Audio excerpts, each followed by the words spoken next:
beaucoup de choses sont déjà automatisées, ça me permet de libérer énormément de temps ailleurs. Je connais tous les principes des sujets, mais je vais pas m'en occuper parce qu'il y a des personnes qui le font bien mieux que moi et du coup, moi, ça me rapporte beaucoup plus même si je les paye. Et franchement, l'équipe Ingenious font quand même du super travail. On arrive sur certaines boutiques, 25% du CA. Ah ouais, ça c'est énorme. Je pense qu'avec ce qu'on a dupliqué à l'international, ça peut vraiment être très très très joli déjà, rien qu'à ces 4 sites. Mais la réalité c'est que si vraiment il fonctionne, ça peut faire plus d'1 million de chiffre d'affaires par année. Les résultats de l'année passée en réalité, ils sont sur 6 mois. Une année elle est faite de 12. Donc a priori... Toi, entre la position 4 et la position 1, c'est le jour et la nuit. Ça m'a déjà valu quelques grosses pertes de mélanger plein de stratégies différentes. Là, il y en a une qui fonctionne et du coup, on va la suivre. Je l'ai toujours entendu et puis là, ça y est, on est à un shop de se mettre bien.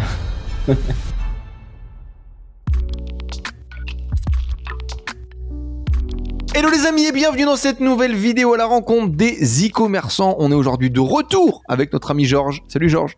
Salut Enzo, comment ça va? Comment ça va? Ça va très bien, merci et toi? T'es en super forme? Super forme. Cette année 2024 démarre au taquet.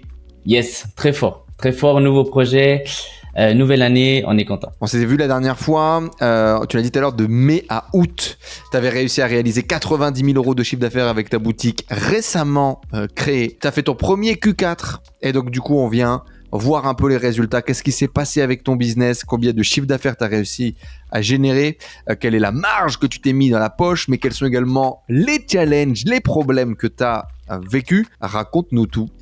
Du coup, très belle première année, je dirais même très beau premier 6 mois en réalité, parce que la boutique a commencé en juin.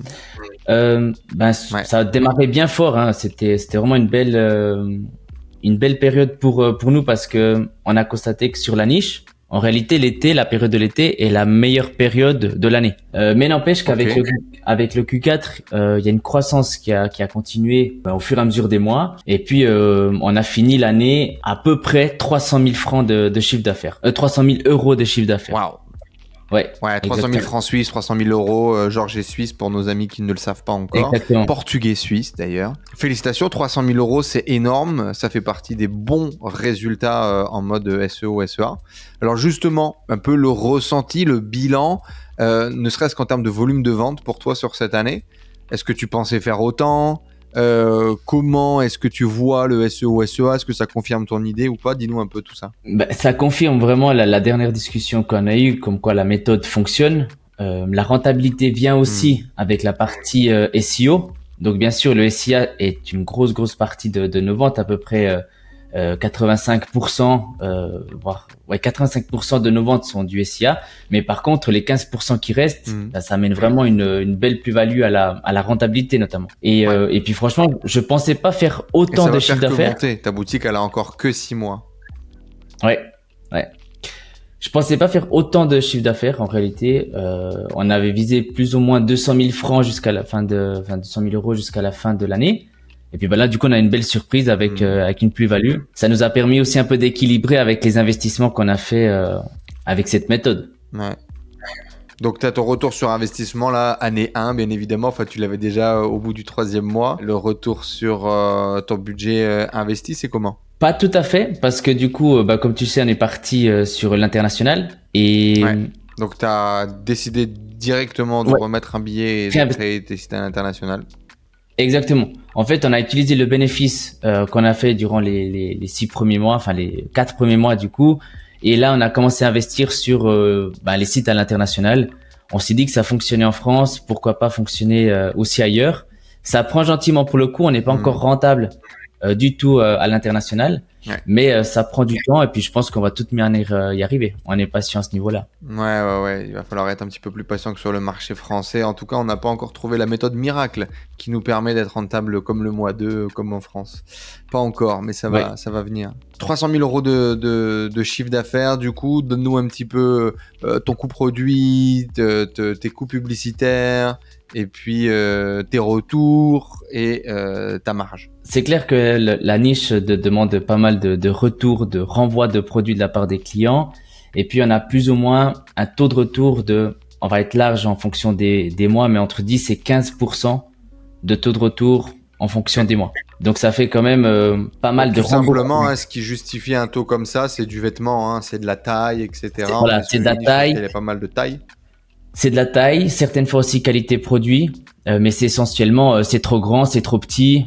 Finalement, les clients veulent pas garder et nous on discute pas, on rembourse. Je veux dire, on préfère rembourser que d'avoir des problèmes. Comment est-ce qu'on gère ça du coup?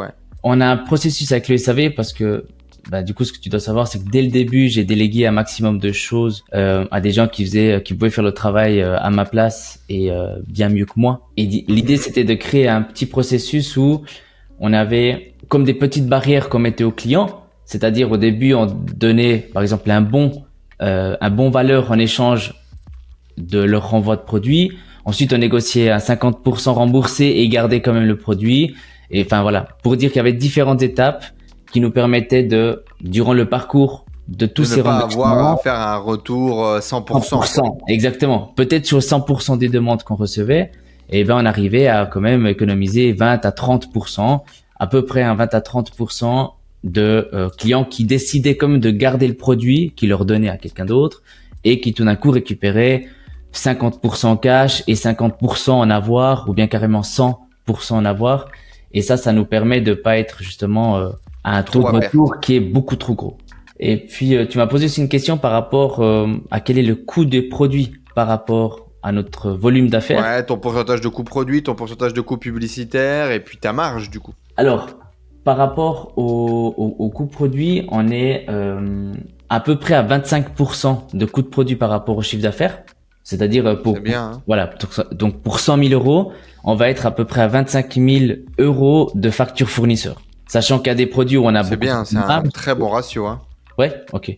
Alors bien sûr, il y a des produits où on a beaucoup moins de marge, mais d'autres on en a beaucoup plus. Et comme c'est nos best-sellers, du coup ça équilibre plutôt. Ça s'équilibre. Exactement. Exactement. Et puis en moyenne, nous on est plutôt autour de 34%, tu vois. T'as 10% de plus de coût produit, donc toi t'as 10% de moins, donc 10% de marge en plus, hein. C'est très bien. Ouais, exactement. Toute niche confondue, hein, bien évidemment, de mon côté. Ok. Du coup, ça nous permet aussi de tu vois, ce que tu dis, c'est intéressant parce que nous, on a 10% à peu près de coûts produits en moins, mais on a beaucoup plus de retours. Mais t'as 10% de retour. Exactement. Mais c'est ce qui fait qu'à la fin, on a quand même un équilibre au niveau du bénéfice qui reste intéressant. Ouais, et typiquement, en fait, sur des niches vêtements, il faudrait être à 25%. Et c'est peut-être pour ça aussi d'ailleurs que tous les gros industriels, Zara, H&M, etc. ont des marges aussi élevées finalement sur le coût produit. Donc il faut savoir qu'en moyenne c'est x5. Hein.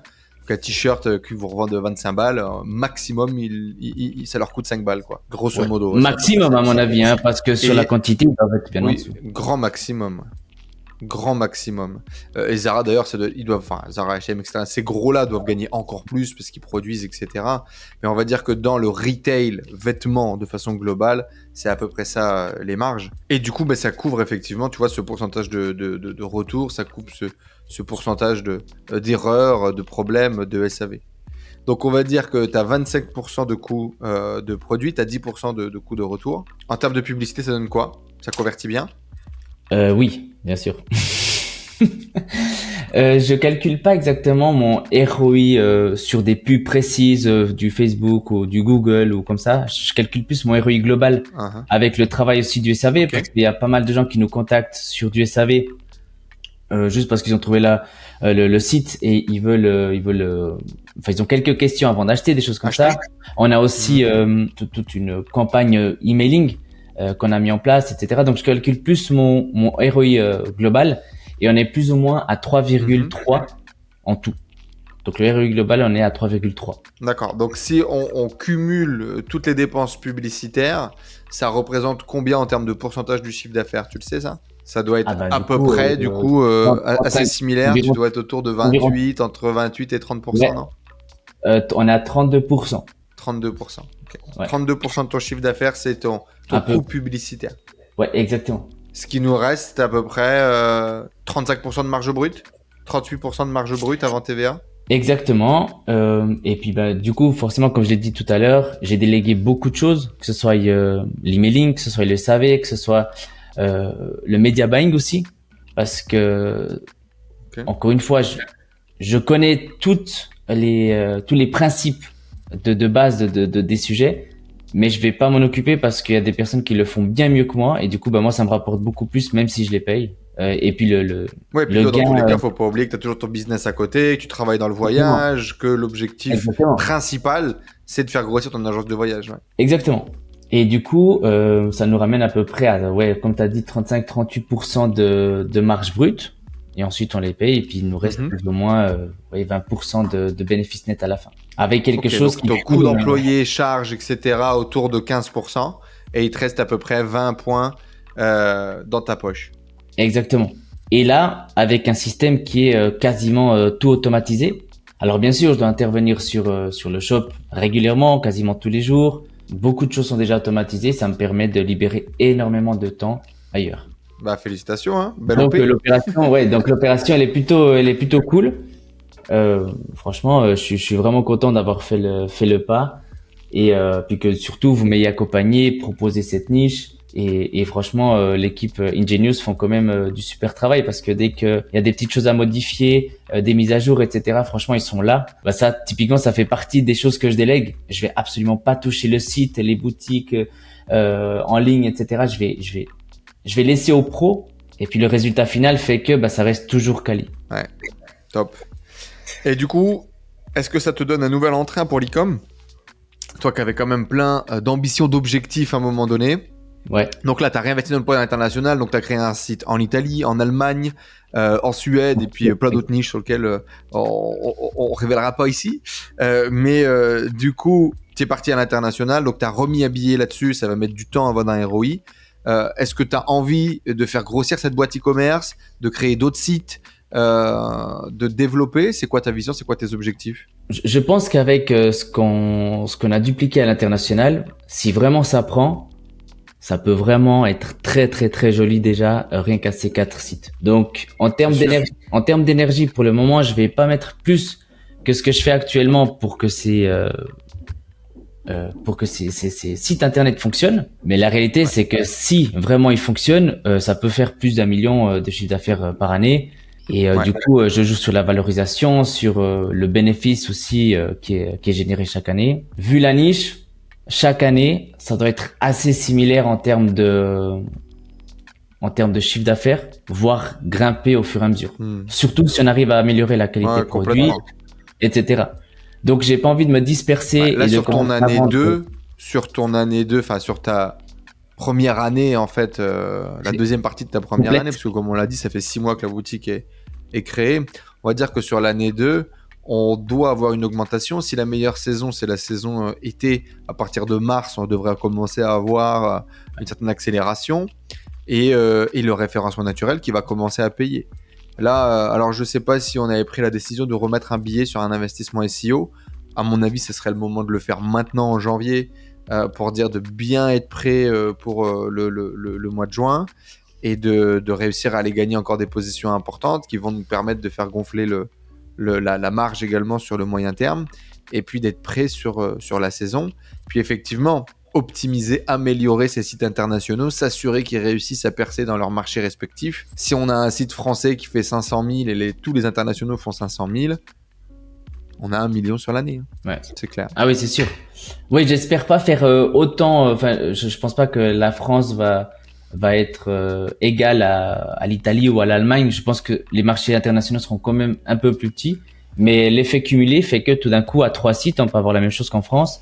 Et ouais, faire 500 et 500, ça peut être tout à fait envisageable. Exactement, ouais. Nous, c'est vraiment ça que je vise, en tout cas moi, sur la partie internationale, qui a pris plus de temps que prévu aussi de notre côté. On aurait espéré tout péter en 2023. Je pense que les résultats arriveront en 2024. Un process moins abouti, on est moins expert du marché, moins d'énergie, de temps peut-être focalisé sur ce marché-là. C'est toujours pareil, hein, tu lances 4 marchés d'un coup, bah, tu te dilues. Donc tout ça fait que on arrive moins à être performant, mais avec du temps, du travail, on commence à trouver un peu les clés, on commence à comprendre un peu ce qui marche mieux sur chacun des marchés. Et je pense que 2024, on va commencer à toucher les fruits. Alors toi, tu as très vite investi sur le développement de l'international. Ouais. Peut-être déjà dès 2024, on commencera à voir arriver des vrais retours sur investissement. Ouais. Et tu vois, on a des boutiques sur lesquelles 4 sites internationaux égale le site France, c'est-à-dire 100 000 euros sur décembre, par exemple. Donc, c'est pas mal. Sans les mains. Ça commence vraiment à être intéressant. Maintenant, tu vois, on n'arrive pas à avoir ça sur chacun des projets internationaux. C'est ce travail qu'on va devoir faire aussi. Tu vas réussir à mettre une optimisation telle que tous les sites internationaux réussissent à performer. Ce sera le challenge de cette année. Et du coup, tu as parlé d'une notion SEO. Du coup, comment vous approchez ce domaine-là sur vos boutiques? Vous travaillez toute l'année ou grosso modo, entre 6 et 12 mois du développement de la boutique. Donc, tu lances ta boutique, on fait toujours la même chose. Le gros travail de fond d'architecture. On fait un boost SM Juice où on met à peu près 500 euros de budget au lancement. Et puis, on lance à peu près 2500 euros de backlink sur l'année. Tu as 5 articles de blog qui sont poussés. Tu as l'intégralité des textes de catégorie, etc., qui sont optimisés, qui sont mis en place. Après 6 mois, 12 mois, on fait une étude. Donc, si à 12 mois, les résultats sont bof, on laisse un peu continuer à grossir. Et puis, on commence à voir, OK, quels sont les mots-clés qui ont réussi à percer la SERP, quels sont les mots-clés qui n'ont pas du tout percé, sur quoi est-ce qu'il faut qu'on rajoute du budget, quelles sont les opportunités et comment est-ce que le site a répondu au marché. Tu vois, toujours en mode 20-80. À partir de là, on réengage toute une série d'optimisations, que ce soit des backlinks beaucoup plus qualitatifs, précis sur certaines pages, que ce soit des optimisations de maillage interne, que ce soit l'ajout de produits ou l'ajout de texte sur tel ou tel mot-clé. Et donc, on va faire toute une série d'optimisations pour aller gagner des places. En général, c'est ça, gagner des places sur des mots-clés qui sont intéressants pour nous. Et on fait les premières salves d'optimisation. Et puis après, on remet un bon gros billet de backlink, en général plus cher, en général plus qualitatif et en général plus ciblé. Donc un travail beaucoup moins automatisé, mais beaucoup plus manuel, qui là va nous permettre d'aller se positionner sur certains mots-clés très précis. Et c'est ça. Et puis après, on est reparti sur 6 mois, et puis on refait un bilan 6 mois plus tard. Mais en gros, c'est ça. Ouais. On arrive sur certaines boutiques, 25% du CA. Ah oui, ça c'est énorme. Est un CA SEO, t'imagines, c'est énorme, ouais. Alors c'est énorme, c'est encore rien. Il y a plein de mecs peut-être qui vont nous écouter qui réussissent à faire 50% de leur CA, mais avec quel volume? 25%, ça commence voilà, quel volume, et puis ça commence à peser en marge. Ah oui, c'est sûr. C'est-à-dire que là, ça commence vraiment à être très confortable, quoi. Donc l'idée, c'est de faire un bilan tous les 6 mois et puis de mettre un billet à chaque fois pour avoir toujours un peu 6 mois d'avance sur. Ok, intéressant. Ouais, grosso modo, ouais, c'est à peu près ça l'idée. Puis ça fait plaisir aussi de voir, tu vois, même quand tu remets pas forcément un billet, t'as les courbes qui montent, t'as le truc qui continue encore, cet effet boule de neige. Mais pour que cet effet boule de neige continue à avancer, il faut faire aussi, tu vois, des investissements. Donc, ouais, on continue, sûr. Ouais. C'est sûr. Mais t'as des sites, tu vois, sur lesquels on travaille très peu et qui continuent à grossir. Mais quand tu veux aller pécho, tu vois, typiquement, tu es sur une niche qui est quand même assez concurrentielle, tu es sur un gros marché. À un moment donné, quand tu vas vouloir aller gagner une grosse catégorie, il va falloir mettre un billet sur cette caté, sur ce mot-clé, faire un travail que ce soit de contenu, de maillage interne, de backlink sur cette catégorie très précise. Et là, par contre, tu vois la diff. On a des sites qui ont réussi à se positionner premiers sur leur marché. Ça y est, on est premier sur plusieurs mots-clés maintenant. Tu vois la différence. Ça n'a rien à voir. C'est le jour et la nuit. C'est-à-dire ton site, tu vois, entre la position 4 et la position 1, c'est le jour et la nuit. Ah bah oui, tu prends beaucoup plus de trafic. Qui sort du trou du cul du monde et qui le gagne. Par contre, tu vois, typiquement, sur notre site de sac à dos, par exemple, on avait perdu la première place, pardon. Tu le sors aussi. C'est-à-dire que du jour au lendemain, quand tu perds ta place, t'as mal au cul. Donc ça veut dire que même si t'es premier, c'est tout un jeu. Même si t'es premier, tu dois toujours continuer à alimenter ton SEO. Et puis parce que t'es une cible. Ouais. Et donc en fait, ce qu'ils vont faire, c'est que les mecs, ils vont te copier et ils vont essayer de faire mieux que ce que toi t'as déjà fait, que ce soit en termes de contenu, d'optimisation, de produits ou de backlink. Et donc toi, systématiquement, tu dois mettre une longueur d'avance aux mecs parce que eux vont essayer de te rattraper.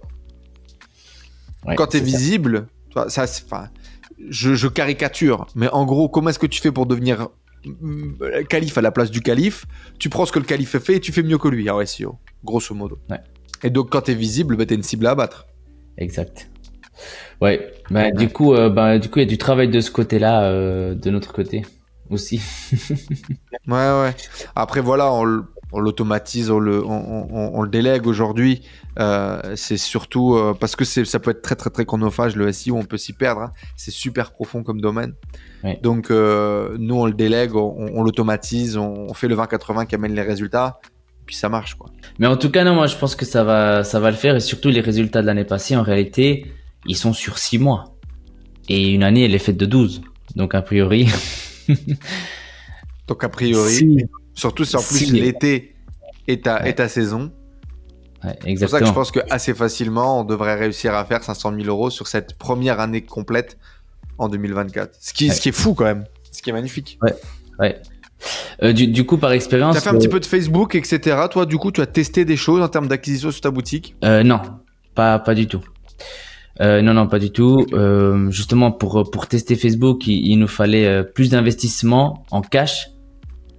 Et on a décidé de jouer sur une méthode qui fonctionnait, et donc partir à l'international plutôt que de se lancer dans des publicités de cold traffic, sachant que la base de la méthode n'est absolument pas du Facebook.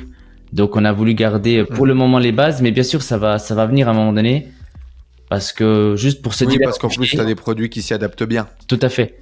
Bien sûr, c'était dans l'idée d'aller dans du Facebook initialement, mais après réflexion, on a préféré d'abord miser sur les marchés différents, et ensuite, une fois que ça sera installé, on ira chercher plus de volume, parce qu'on sait que avec Google, on a un volume qui est limité. Hein, je veux dire, on parle de requêtes. Par contre, dès qu'on parle de Facebook, Instagram, là, il y a beaucoup plus de public, et donc voilà, il y a possibilité de faire on peut étendre. Ouais. Tout à fait. Oui, c'est sûr. Et d'ailleurs, moi, j'ai des connaissances, des amis même, qui sont sur des niches similaires à la mienne en France, et qui font un carton pur Facebook. Ouais. Donc, ils ont les mêmes. Et quand on parle de carton, on parle de jusqu'à 400 000, 500 000 euros de chiffre d'affaires mensuel. Voilà, par exemple, exactement, tout à fait. Ouais, c'est énorme. Et on parle d'un marché francophone uniquement. Donc la de la marge. Après, voilà, j'ai pas envie de mélanger toutes les. Ça m'a déjà valu quelques grosses pertes de mélanger plein de stratégies différentes. Là, il y en a une qui fonctionne. Ouais. Et du coup, on va la suivre. Et puis, on va faire du cash comme ça, au début. Très bien. Super. Et un petit mot, Georges, pour tous les membres de la communauté. Franchement, continuez à travailler, continuez à vous donner, à vous lever le matin, et puis n'abandonnez pas, parce qu'en réalité, je l'ai toujours entendu, et puis là, ça y est, on est à un shop de se mettre bien. et puis voilà. Complètement. Non, mais c'est ça, c'est que pendant la réalité, c'est que j'ai pas envie de faire d'histoire ni rien, mais pendant plusieurs années, c'est la réalité, j'ai pas gagné d'argent en e-com. Et là, tout d'un coup, je décide d'investir, de respecter une stratégie qui m'est donnée. Et puis, voilà, ça y est. C'est entre guillemets aussi simple que ça. Mais ça m'a valu 2 ans et demi de perte ou bien de break-even. Ouais, c'est ça. Mais voilà, en gros, j'étais à un shop de faire du cash. Et puis, là, du coup, ça y est, ça commence bien. Et tous ceux qui nous suivent et qui voudraient se lancer, qui sont dans leur première boutique pas encore créée, etc., qui veulent faire de l'e-commerce, du business en ligne, tu leur dirais quoi ? Je leur dirais que ça peut très bien marcher du premier coup ou pas. Et du coup, si ça ne marche pas du premier coup, c'est pas grave. Il faut juste continuer, et puis se dire que ça va prendre du temps, et que en réalité, on apprend de nos erreurs. Et des fois, on doit apprendre 3 ou 4 fois des mêmes erreurs. Et puis après, ça y est, on a compris, puis on commence tout d'un coup à comprendre que ce qu'on est en train de faire, c'est logique, que ça fonctionne. Et puis voilà, il faut juste pas lâcher et de se dire que c'est facile. Mais voilà, en gros, il faut y aller, il faut se donner, et puis être prêt à que ça prenne du temps. Le succès, ça prend du temps, les amis. Tout ce qui va vite à bâtir va vite à disparaître. Et tout ce qui prend du temps à construire restera dans le temps. C'était aussi un peu ma nouvelle philosophie, là, notamment avec cette méthode. Merci beaucoup Georges d'être venu partager avec nous. Félicitations encore pour les résultats. C'est vraiment top. Très content pour toi que tu nous as fait confiance et que ça a payé. Ouais. Très content pour toi que tu as enfin pu casser cette mauvaise série finalement de l'e-com où tu as fait énormément de chiffre d'affaires et tu n'arrivais pas à tirer vraiment ton épingle du jeu. Donc j'en suis très très très content. Je te souhaite le meilleur pour le développement de ton agence de voyage encore sur cette année 2024. Gros carton. L'année dernière, tu avais réussi à dépasser le million d'euros de chiffre d'affaires, si je ne dis pas de bêtises. 3 millions d'euros de francs suisses, du coup, c'est en francs suisses. C'est ça. On y était presque. Bon, on te souhaite autant de succès au moins pour cette année. Et puis, la croissance de ta boutique qu'on suivra bien évidemment de près. On se donne rendez-vous certainement dans 6 mois, dans un an, pour voir où est-ce que sont les résultats. Si vous aussi, les amis, vous voulez vous lancer dans l'e-commerce en utilisant les stratégies qu'on met en place, la méthode Kraken est disponible. Le lien est dans la description. Faites comme Georges, créez un business e-commerce stable, long terme et revendable. Le lien est dans la description. Vous laissez votre email. Vous aurez l'opportunité d'avoir un call avec moi ou un membre de notre équipe pour pouvoir nous rejoindre, faire comme Georges. Vous êtes à un shop de gagner de l'oseille avec l'e-commerce. Donc voilà. Georges, un petit mot de la fin? Merci beaucoup Enzo de m'accompagner et puis on se voit dans une année pour peut-être fêter le premier million. Allez, Inch'Allah, le premier million de chiffre d'affaires. Surfeur Mytho sur Instagram, les amis. On vous met également son lien dans la description juste en dessous. À bientôt tout le monde. Merci, ciao tout le monde.